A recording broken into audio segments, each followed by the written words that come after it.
So there is a difference between the project description. If you're using an international version, there is a difference between the Australian and the international version.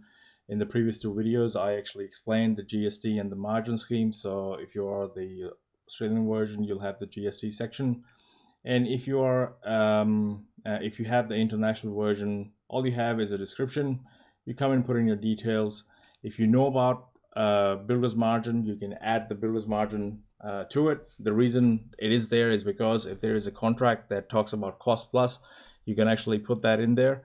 And then you've got contingency for cost heads.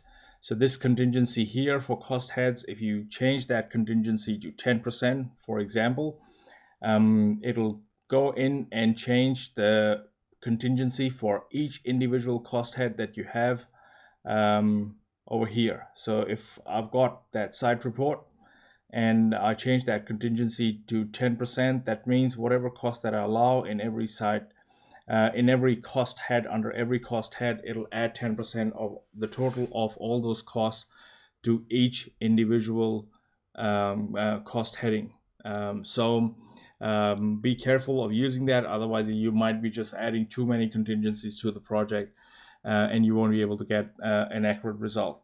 You've got contingency on construction. So this is the contingency that's applied only to the construction cost, and usually the banks like to see 5% on them, so that's there. So this is independent. This 5% is independent of this.